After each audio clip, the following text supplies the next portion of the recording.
What's going on, fight fans? Welcome back to another action-packed edition of the MMA Zone, your #1 spot for all the latest updates, jaw-dropping rumors, and behind-the-scenes stories in the world of mixed martial arts. Grab your gloves and get ready, because today's episode is stacked with some major headlines you won't want to miss. Let's kick things off with one of the biggest emerging rivalries in the UFC's featherweight and lightweight scenes.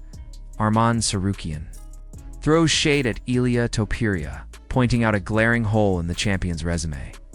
During a press conference, ahead of his upcoming bout for the promotion Height Fighting, Tsarukyan didn't hold back when it came to dissecting Topuria's skill set. According to Arman, Topuria hasn't faced anyone with a real wrestling pedigree, and that's a serious problem. Arman laid it out clearly.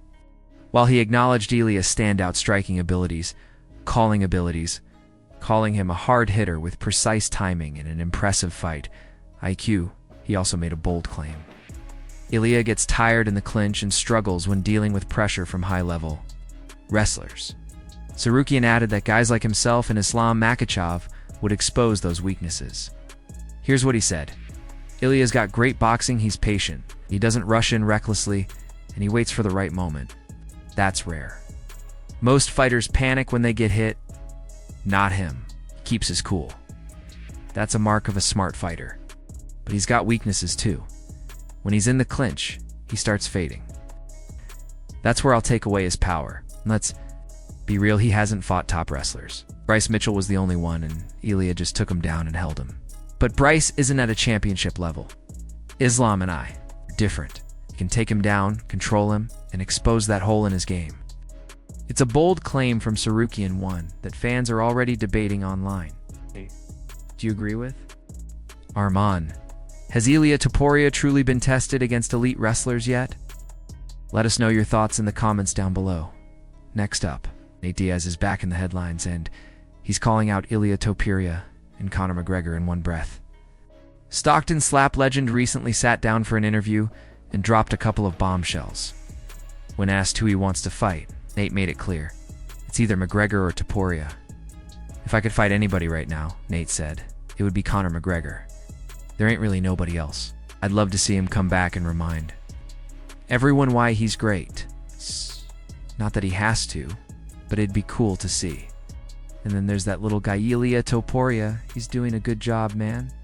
He's small for me, but I think those are probably the best fights right now. But Diaz wasn't done. On the boxing side, he made it known that he's got eyes on the big names like Canelo and Crawford, too. I'm not asking for it, he said, but when I beat someone, I want that top name next.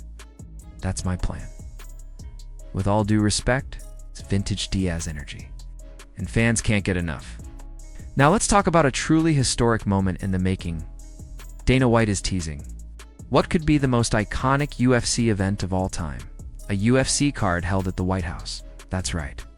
During an appearance on the Pat McAfee show, the UFC president hinted at plans to throw the biggest event in UFC history on the 4th of July next year, marking America's 250th birthday.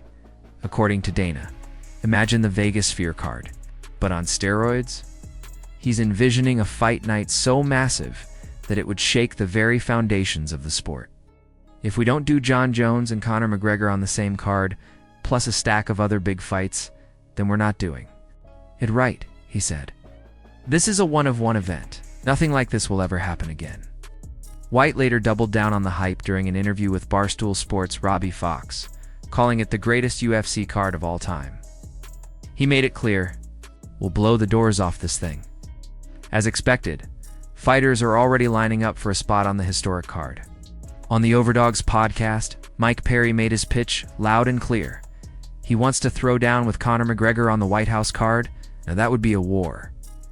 Meanwhile, Dustin Poirier is finally addressing the growing speculation around his retirement plans, head of his highly anticipated trilogy bout against Max Holloway. Fans were hoping that a victory might convince Poirier to make one last run at the lightweight belt. But according to Dustin, that's not going to happen. This is it, he said in an interview with Pablo Verbeek. Once I lay those gloves down on Saturday night, I'm done. I'm ready for the next chapter of my life. I'm proud of what I've done. but what came next was unexpected.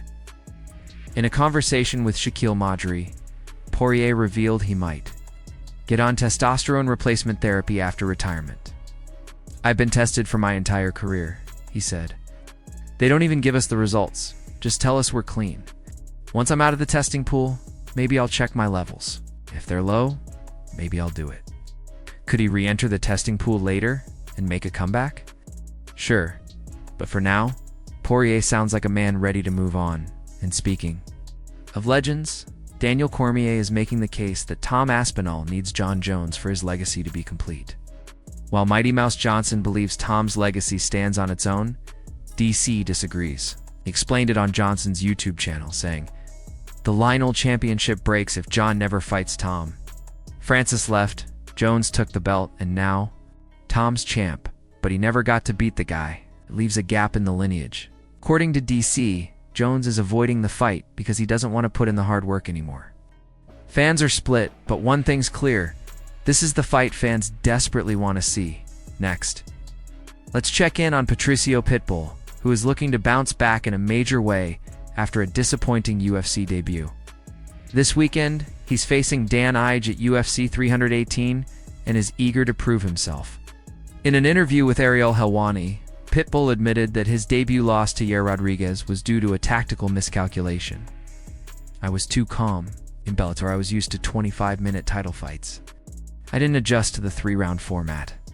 I started to slow, didn't pick it up until the 3rd round. This time, I'll be more violent from the jump." Oh, and in classic Pitbull style, he arrived to fight week behind the wheel of a fast and furious Dodge Charger.